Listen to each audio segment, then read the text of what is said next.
if you already do mosaic crochet, you'll already be in love with the fact that you can create really intricate patterns whilst only using one colour per row.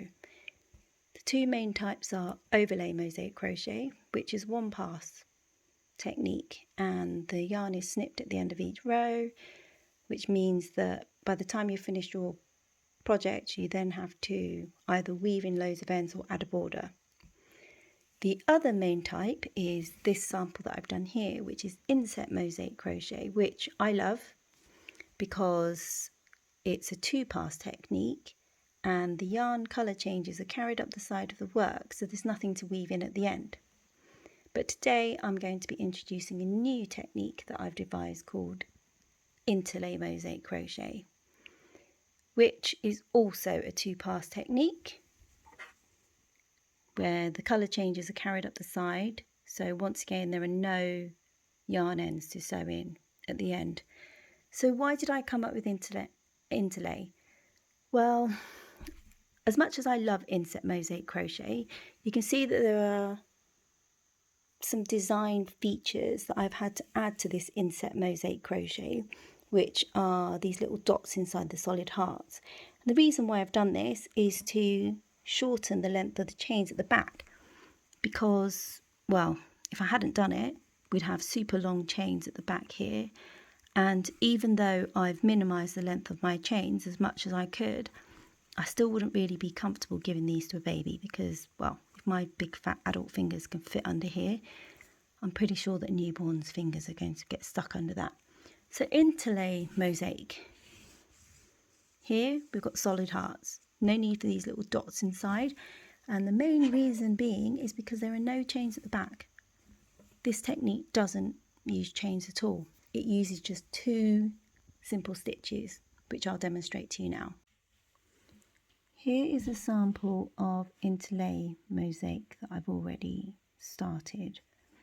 I will show you how to start interlay from scratch, but what I just wanted to do is introduce you to the main stitches that we're using.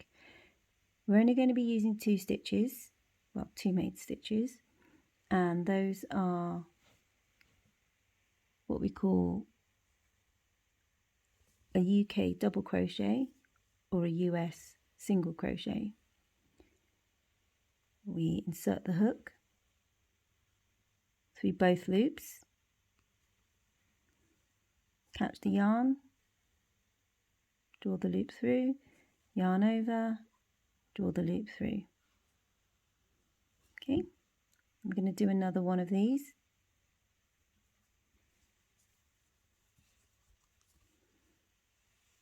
Now, by following my pattern, the next thing I want to do is 4 drop down stitches.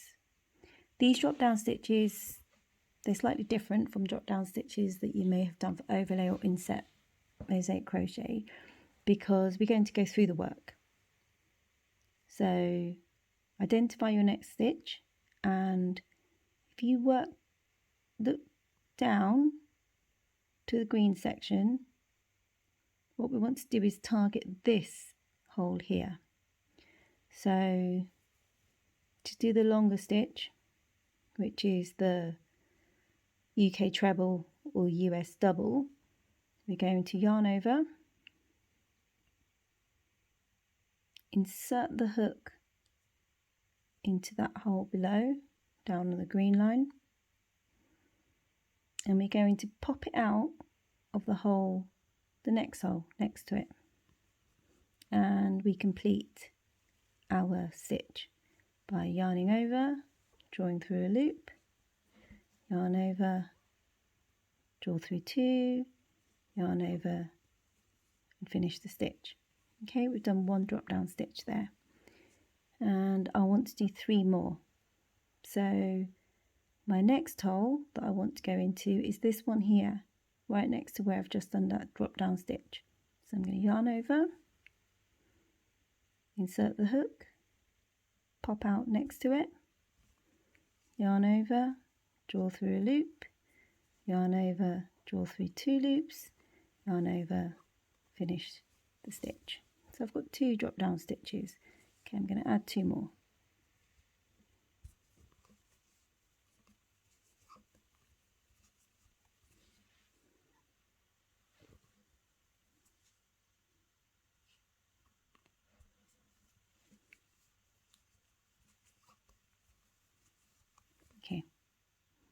Then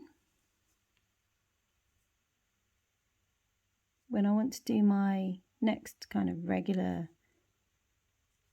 non-drop down stitches, you can see that the next stitch along is just about presenting itself. So I'm going to do 3 non-drop down stitches, just 3 regular ones, 2,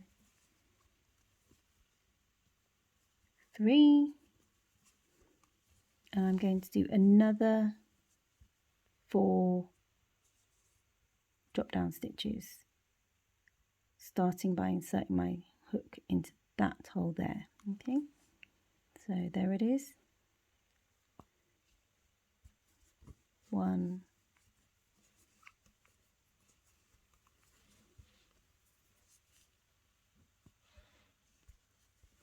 2,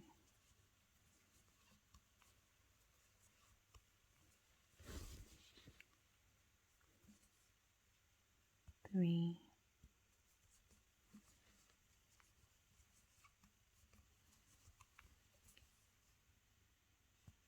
4.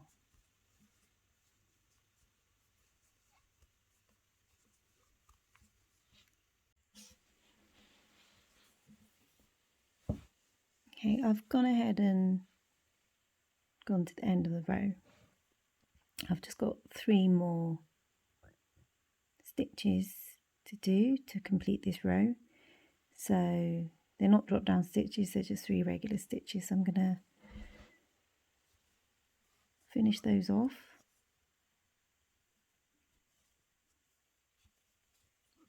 I always find the last stitch at the end a little bit tricky to get into, but there we go. Okay, so we've reached the end and we're going to chain 1 and turn around.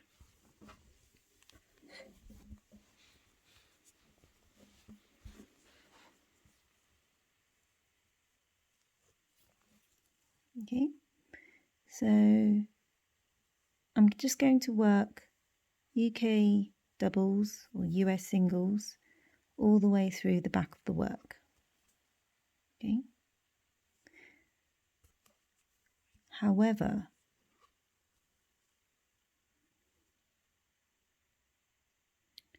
when I reach the drop down stitches from the previous row, what I'll find is that I've got these kind of flappy bits here, which are quite typical as well of overlay mosaic crochet. I could just carry on working through the top of these drop down stitches, but I've got my flappy bits here presenting, so I may as well use this return pass to anchor these stitches to the back of my work. So I'm going to, so it doesn't shrink my work too much, I'm going to just catch the top, so the back loop of this flap here, and I'm going to anchor it in to the drop down stitch that lines up with it. So do be careful when you're doing this part of it, because if you've got loads and loads of drop down stitches, what you'll find is that they'll kind of go out of alignment. Just make sure that you're lining them up correctly. So I've got my hook now through 3 loops, the back loop of the flappy thing and both loops of the drop down stitch from the row before. I'm going to yarn over, draw my loop through, yarn through, yarn over and draw my yarn through. I'm going to do that for all of the stitches that I want to anchor. So I'm just going to catch the back loop of that. Oh, my camera keeps going a bit crazy, doesn't it? Catch those, yarn over, pull it through.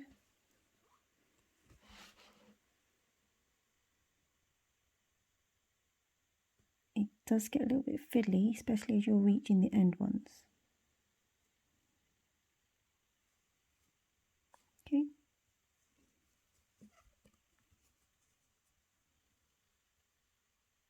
And again, just going to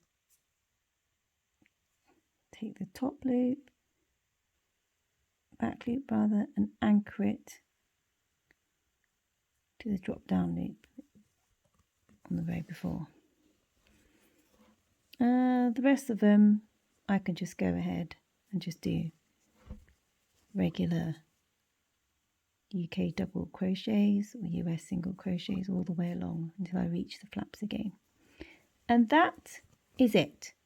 Those are the basics of Interlay Mosaic Crochet.